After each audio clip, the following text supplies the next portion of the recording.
Can I go on a rant before I get to your question? Okay. So there's something that I've noticed a lot of well-meaning people, a lot of smart people, don't really appreciate. And that is ideas are worthless. Ideas are worthless. Execution is where all the value is, right? So you take, for example, Amazon, right? The way it started was a very basic idea, right? And there are people who are upset up till tomorrow, right? Saying like, I could have thought of that idea. Selling books on the internet, right? Through the internet. It sounded so simple, sounded so like, duh, like why didn't anyone, do it, right? Barnes and Noble at the time, they were a huge company at the time, right? When Amazon started. But maybe they had the idea, but they didn't execute it, right? Or they didn't execute it early enough and they didn't execute it well enough. So execution is so important, right? If you're really going to create value, if you're going to bring something into the world that makes the world a better place, execution is so important. So now coming to your question, right, about execution and the approach to it. So I was having a bit of a, let's call it sort of a self-indulgent / reflection moment recent, like with the launch of the Color Cares website, which, by the way, I have to say you did a terrific job, and we absolutely wouldn't have been able to do it as well and as fast without your hard work and creativity and just overall brilliance. Anyways, I was obviously taking all the credit for that when I was reflecting to myself. And I was just sort of saying, wow, I'm actually good at execution, right? And I didn't mean it in such, it was just sort of a matter of fact, way, right? And why was that coming up to my mind? And the reason was because just by chance, I just started reading this book about 3 weeks ago. I just finished it last week, actually. It's called The 4 Disciplines of Execution. So very, very, very fantastic book. It's really boring, actually, but it's a very good book. And basically it talks about, the approach towards executing a very important, whether it's an idea or concept or whatever the case may be. Anyways, while reading through this book, right, I started realizing like some of the principles that I've been applying, right, so for example, Maison Le Poème, even before it became Maison Le Poème, and all the other things that I've been sort of doing over the years, right? And then of course with Color Cares, where, if you remember, just 2 months ago, it was just barely an idea, right? Like we're just talking about it. So anyways, this book really got me to appreciate what I'll call the science of execution. And that's what I want to talk about today. So the 4 disciplines of execution, or 4DX, as the authors call it, basically they talk about the 4 key steps, right? Or the 4 key considerations that you must take towards executing, an idea. And a lot of the book is in the context of a large organization, right? But I read it through an entrepreneur's eyes, right? And I saw the value in entrepreneurship as well, right? So anyways, the 4 disciplines are, and I'll go into them, but basically the first one is have a wildly important goal, or a WIG, or a WIG as they call it, a wildly important goal.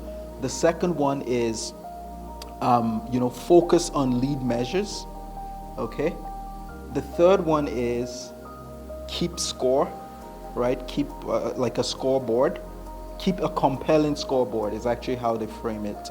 And then the fourth one is hold a cadence of accountability, right? And I'm paraphrasing a little bit, but let's go back to the first one, right? Have a wildly important goal.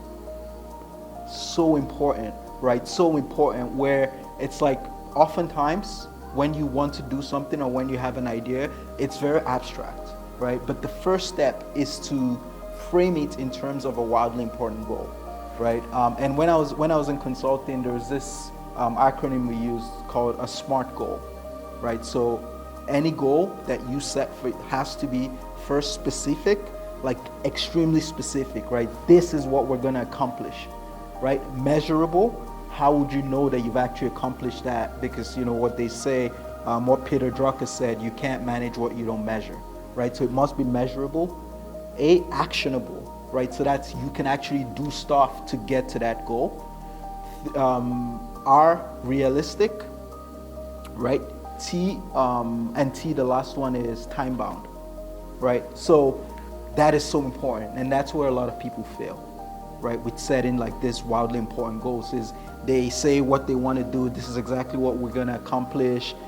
This is how we're going to know that we've hit our target, but they fail on the time bound, right? And if you notice, a lot of people would give you very obscure timelines, right? And I know when we're building out sort of the Color Cares, the first version of the website, I was really getting on your nerves with pushing for exact timelines, right?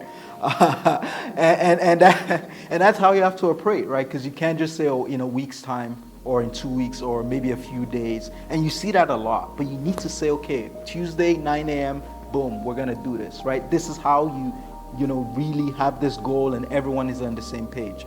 So very, very important. The first one, wildly important goal. It has to be smart, specific, measurable, actionable, realistic, and time bound. So the second key thing from this book, going more into detail, right, is around focusing on lead measures, right? Defining your lead measures, not your lag measures, right? Measures. So what does that mean? Your lead measure is what you do every day in order to achieve your lag measure, right? So your lag measure, for example, could be you want to, again, let's talk about it in sort of a big company context or whatever, big organization context. And your lag measure could be like you want to increase profitability, right? Or let's say you want to increase sales, right? So we want to increase sales by 50%, right? By the end of February next year. So that's your wildly important goal. You want to increase sales by 50% by February next year. Your lag measure then is your sales, obviously, right? But your lead measures is what are you doing every day in order to increase sales, right? So it could be creating content, right? It could be calling on your old customers. It could be, calling, prospecting new customers or whatever. You need to define what those lead measures are, right? And what you see time and time again is that people are so focused on lag measures, right? So another example is like what we're trying to build with Flux Music, right? Where sort of the wildly important goal is, we want to create a platform for young African artists to sort of show up their talents to the world, right? And that's sort of the big goal. And then, a lag measure could be something like Instagram followers, right?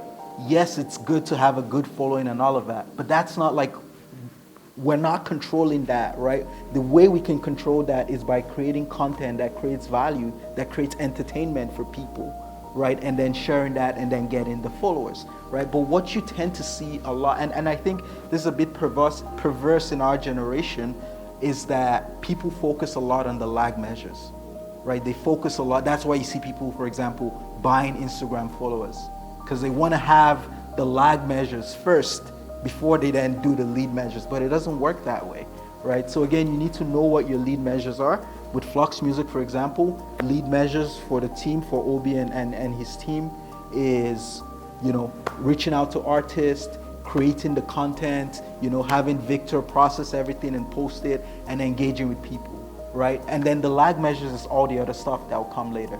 So very, very important point.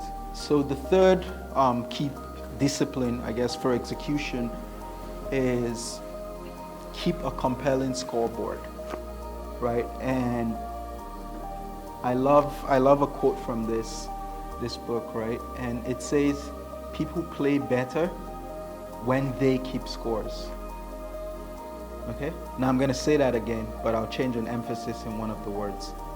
People play better when they keep scores. Right? So if you see a group of kids playing on a football pitch, you're just, before the real game starts, everybody's just having fun.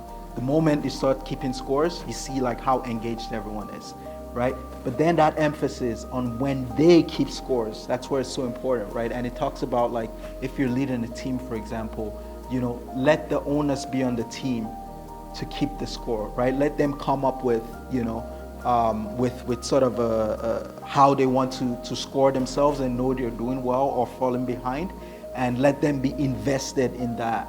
And again, that's a very, very important way to make sure that everyone is engaged, everyone's on the same page, everyone's actually excited to be working towards that goal, and everyone knows what success means.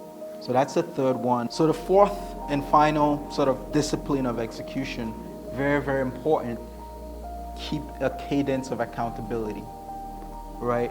So what that means is basically, have a specific time, whether it's every day or every week or every month, however the case may be, where you meet. If it's a team, the whole team meets to discuss, to review the scoreboard, review the lead measures, right? Performance and the lead measures, and how all of that aligns to the wildly important goal. This is so important.